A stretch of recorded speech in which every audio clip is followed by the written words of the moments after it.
Reconnected. Okay, now the phone is back in business.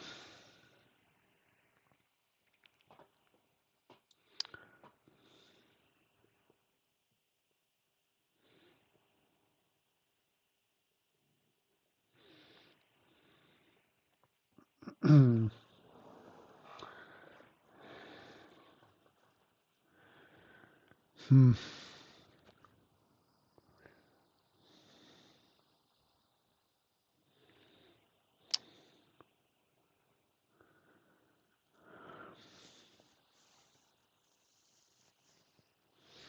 Okay.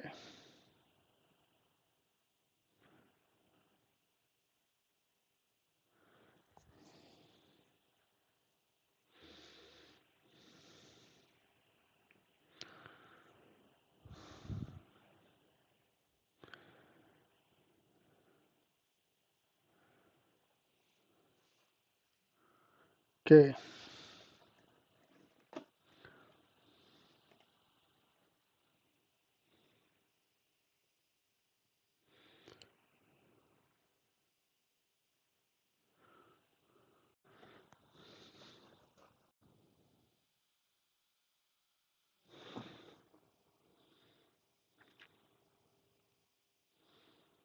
Okay, it looks that I'm back.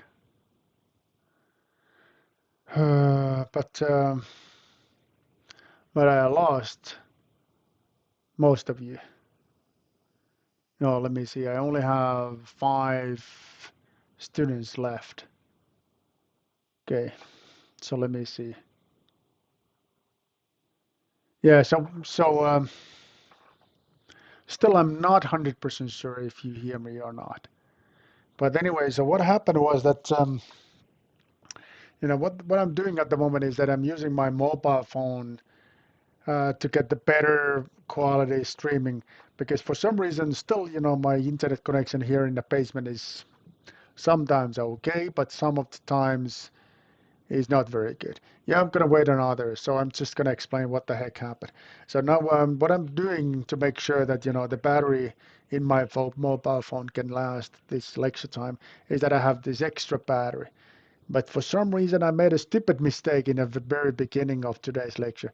I did not hook up this phone to this extra battery. So it took, what was it, 45 minutes and then it died. And that was simply my mistake, my mistake. So yeah, I'm gonna wait a little while that you can all jump back in and then we will go again. We will go again. And why it was such a long break? That was simply because, when the battery dies in a mobile phone, it takes quite a while, put it back in operation because it needs to be charged a little while. And then you need to open up phone and, it need to upload the software and this and that. So all that took, I don't know, 7 minutes or so. So finally I'm back. So sorry about that. My mistake, stupid mistake. So um, let me see, I have 13 viewers, and if I remember correctly, prior to this problem, I got 20. So I'm missing 7 students. Okay. Okay. So let me see if I can show the results of the in-class quiz before we moving on to summary part. So where is my in-class quiz? It's here. Okay, I got 20 answers, which is good. So let me just, oh, now I'm a bit confused, like where is the OBS window? OBS. Here. Okay. So here is the result. Okay, and now I have no idea how was the game because I lost the previous connection. So I guess that this is going to be without any game. So results. 90. 90 is great. It's great because remember I guessed by myself that it was 65. This is good. This is extremely good. So look at this. It's you guys are listening to me. So which is very surprising. Very surprising considering that it was a lengthy, sometimes I kind of feel the boring discussion about large deformation, and yet you were paying attention to me. Big surprise. Oh, okay, the video is problematic. I see that the video, at least the way I'm looking at the streaming is, oh, no, no, no, it died. No, no, it's back in live.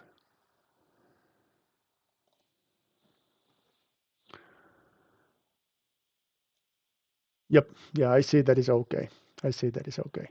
So can you please verify that the video is okay? Because at least as far as I can see it, it seems to be okay. It's fine. Great. Finally, summary thing. So here are the, let me see, 7 different items that I'm expecting you to know when you get into a midterm exam. And the deal about the midterm exam is that this I do realize that you scored really high from the first midterm exam, and it's very, very possible that you can get 5 out of 5. Many of you can get the 5 out of 5 on this course, which is completely okay to me because the only thing that I'm kind of valuing and I really care about is that how is your level of knowledge. And if things that I'm asking, you're able to answer those questions, I'm completely fine to give you 5 out of 5. So I have no problem whatsoever because, things we are discussing here are not simple. They are not at all simple. They are highly theoretical. They are very complicated. So if you take an average student from LET University and ask, okay, what about these questions? Are you able to answer those questions? There will be no way whatsoever to answer those questions. So again, I do know that we kind of cut the corners because you know all the answers in beforehand, but it's okay. I have no problem to deal with that. Okay, but summary. So let's look at the summary. A total of 7 different topics, and it goes exactly the same way than in the first midterm exam. So let me just put my here. So each topic you have questions. And these are the questions, which, by the way, I'm going to place as a separate file to um, Moodle side as well. But this is where you can find them. And please make sure that you're watching the videos, as many times that you can figure out some kind of answer for these questions. And again, if you feel that there is something that is extremely difficult, this is what you can vote out from the list. And like here, there are, just to give you a hint, like this kind of thing, like what are the typical applications of biomechanics? Give examples and explain what purpose the biomechanical study serves in presented applications. This is definitely my favor. These kind of things, uh, I can easily ask. Like number 2, and then number 3, those are the things that, you can easily find in a written exam. So what's the best way to prepare yourself to read an exam? That's obviously by watching Adam Klodowski's video one more time.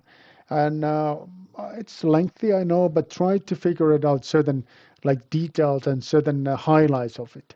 And the best way you can find a highlight is that, well, first of all, I think it makes sense to you to watch the whole video one more time and then make a little bit of notes to yourself. That I think it is the easiest. But the whole deal about the biomechanics is like mechanical structure. Joints can be considered. I mean, the joints in human body can be modeled as a ideal joints, similar way than revolute joint in hydraulically driven crane or 4-bar mechanism. Of course, in human application, like a knee joint, strictly speaking, is not a revolute joint because in addition to rotation that it allows certain amount of translation. It's like, this not sure if this is visible, but it's strictly speaking a little bit more complicated than the revolute joint. But it can be idealized often as a simple revolute joint. Muscles, they can be modeled as actuators. Of course, this is going to be the most challenging thing because muscle control is extremely difficult. But they are like force descriptions. Then the contacts to surfaces and surroundings is a contact models. The muscles, this is something that, in order to model the muscles, the most often used procedure is to first monitor the human motion, and then forces the model to replicate the human motion. And once it forces to replicate the human motion, then it can estimate what kind of muscle forces can make this similar kind of actions to be, possible to do. And now I'm not sure if you still hear me because my phone is ringing. And when my phone is ringing, the phone is connected to my headset. Let me see if it complains about something. It seems to be okay. No complaints. Connection is still excellent. Great. So we're back in the business. Product lifecycle management. There's a lot of questions. Well, two actually. I thought that it was more than that. Again, the same thing. So watch the video and figure out, think about, you can make a teams to think about, how to answer these questions. That will be my recommendation to you. Bicycle dynamics. I thought that there were three questions, but two questions only. Two questions only. So take a look at that, then take a look at Professor Aaron Swap lecture. And then something that came from me. So contact modeling is something that is rated as a 4-star. Rest are rated as a 2-star, which is less significant. These are the questions for contact modeling. This is what I often use. It's a bounding box method. So what's the concept of bounding box? And how contact can be modeled using penalty forces. Another favorite of mine. What are the disadvantages? Advantages, disadvantages are still associated to penalty force approach. This is kind of like a bit more extended question from the number two, my favorite as well. What is a many body dynamics? Many body, remember it was a many body dynamics is something that there is a lot of bodies, typically roughly hundreds of thousands of bodies, sometimes millions of bodies, and they are interacting with each other via contacts, not via joints, but contacts. And these contacts are described by using inequalities. So inequalities such that everything except the penetration is allowed. That's what the many body dynamics is about. All right, the bounding box. I have an example about that. So the bounding box was all about putting components and objects inside of the boxes. And then you have different size of boxes, root level boxes, branch level boxes, and then you're just checking whether or not these boxes are in contacts. And once you figure out that they're in contacts, you're moving in a more detailed observations. Finally, once you have figured out everything, you check like, okay, what about this leaf level? Drawing symbols. Are they colliding or not? And if they are colliding, meaning they have a penetration, or they are close enough with each other, then you're introducing one way or another to make them separate. Easiest thing is to introduce the penalty forces, but it could be also these complementary approach where these inequalities are used. So that's the first question. It's a bounding box. Penalty forces is simply based on the penetration. So if you have a ball that is penetrating the surface, amount that is x, then you're pushing the ball away from the ground by using a force that is a stiffness, which is based on the material parameters, and then this penetration, x, this one here, and sometimes the penetration, well, often that's in a power something, and typically n could be 1.5, something that makes it just be smooth. Okay, And then disadvantages, advantages of penalty force approach. Advantages, of course, the fact that it's simple and it's straightforward and it's smooth. And when it is smooth, it helps to integrate things in forward of time. Disadvantage is the fact that it's sensitive for integration settings because the penetration can be easily overly large, unnaturally large. And when it is overly large, then the penalty force, that too will be very large. And that can lead to a situation that the penalty force is so large that the system is exploding. You can avoid it by tuning out these parameters, K and N a bit too as well. And you can make sure that you're using time integration scheme that is not allowing penetration to grow too large. So those are the 4 questions, and we went them through. So then stress analysis in multi-body system dynamics. Question is how stress histories can be evaluated using multi-body system dynamics. We have 2 alternative approaches. One that is based on method that is having really fancy name, and that's linear theory of Veloster dynamics. And in that method, you're simply taking your forces for every single time step, and you're sending those forces to finite element analysis software, and you comparing the deformation. So it's like 2 separate things. And the deformation is considered as or is obtained by using a post-processing technique. It's not often used because it needs quite a bit of CPU power to make it to be useful. And it's also not so easy to use because you need to introduce the boundary condition in your finite element model. And that's easy to say, more difficult to do. Alternative is to use a modal stress matrix, which simply is using these modal coordinates and is figuring out the strains and stresses based on that information. It's way more elegant, but sometimes it's not possible to use it because it actually needs information from a finite element software, information about kinematic metrics, and this is something that is not publicly available. And for that reason, it may not be something that you can use in the real life. But if you have this option, it's simple, straightforward, because it is using the deformation that is already computed once in multi-body system dynamics. And then the stress evaluation will be post-processing technique, nothing else. Okay, then fatigue analysis, multi-body system dynamics in fatigue analysis. And there is only one question, and is this. Why welded structures are vulnerable for fatigue damage? 2 reasons for that. First of all, due to the welding process. The welding process, if you think about 2 components that are combined by welding. So this is a welding here.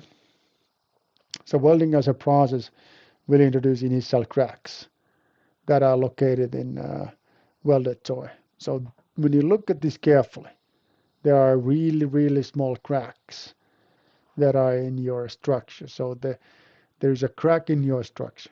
Another reason why welded structures are vulnerable for fatigue damage is the fact that there is a high residual stresses due to the welding process. And because of the high residual stresses, so if I have here strain, stress, you typically go in a place where your linear curve is turned out to be nonlinear curve, locally, very locally. I mean, this particular region, that's where the residual stresses are this high. And now when you started to load your structure, you step immediately to nonlinear phase. And that's where the crack is growing, very locally. Again, it's like very small detail where this is happening. The big picture looks okay, but when you look at this very much in details, that's where the thing's going in a plastic zone, and that's where the crack is started to grow. And once the crack is long enough, then there's going to be final fracture. How you can do this in using the multi-body system dynamics? Well, using this technique that we discussed a couple slides back, we can get the stresses, and when we are excuse me, when we are combining these stresses, we can get the stress history. And once we get the stress history, then we can figure out what are the delta stresses. How often we loading the structure and unloading the structure. And that's only what matters. So the delta would matter. So if we are loading the structure, we stay in this loading segment, the fatigue is not the big problem. But if we're loading, unloading, then this delta is become to be large. And then once we have all these deltas, there could be a lot of small and big deltas. They all can be replaced by one equivalent stress range, like equivalent stress. And that's you simply comparing against the pre-calculated tables to figure it out. How is a fatigue life? So that's the procedure in short. And if you wanted to use more details than just pre-calculated tables or pre-tested tables, then you need to use all information from literature, or you need to do some detailed finite element analysis. Okay, large deformation analysis. The questions are here. Okay, when transverse shear deformation plays an important role, that's important when you're dealing with the structures that are thick. When this relation between L and H is such that, how can I put it? H divided by L is large. That's when the transverse deformation is important. Transverse shear deformation. Explain the concept of isogeometric analysis. So this is based on the NURBS. So you are building your finite element using NURBS. And then because in a CAD software you're using NURBS as well, you have a match. And then explain shortly kinematics used in absolute non-corner formulation. This is, I would say that these are the kind of the question that yes, you can study if you have extra time. But if not, skip it. How you can skip it? Because this thing, look at this thing. These are the ratings. So these are the kind of the topics and concept that I'm expecting you to know. So if there are 4 stars, please take a look at them. If there are 2 stars, look at them if you have a time. But if not, skip it. Skip it. I'm going to emphasize my questions based on this star ratings here. So 4 star, important. 2 star, less important. Simple like that. Okay. So yeah, large deformation. So this is where you need it. This kind of belts, cables, this kind of examples. And NURBS are the ones that I use as a basis of isogeometric analysis. That's how it goes. So with that, let me see. I have 15 minutes left. What I can do is that I think what I will do now is that I will close this streaming recording. I will send you a calendar invitation for a Teams discussion, and you will have your opportunity to discuss with me. And I will get back to the master thesis, instructions, things that I would like the kind of my experience about master thesis that I will explain to you next week, Wednesday. And it's all about like this kind of things, how to select topic, how to find a topic, what are the good things, what are the things that it's good to keep in mind. We are going to speak about the financial matters as well, salary things, this kind of things. And I'm going to give you my instructions how you should put together a table of content, how you should actually carry out the work, and this kind of things. So it's going to be my views for master thesis. And if you already know how to do the master thesis, or you really don't care about my views, fine. Simply don't follow my streaming. So, all right. So now what I will do is that I will close this streaming and take a look at your inbox. There's going to be a calendar invitation for a Teams discussion momentarily, and then you will have an opportunity to discuss with me. All right. And with this, by the way, this is it. So this was all about the technical discussion. So what follows? What follows on next Wednesday is this kind of master thesis and career counseling, which are no longer needed in a written exam. But if you want to hear it, please participate. Okay, now without further ado, I'm gonna close the streaming, check your inbox, and see me soon in Teams. Bye now.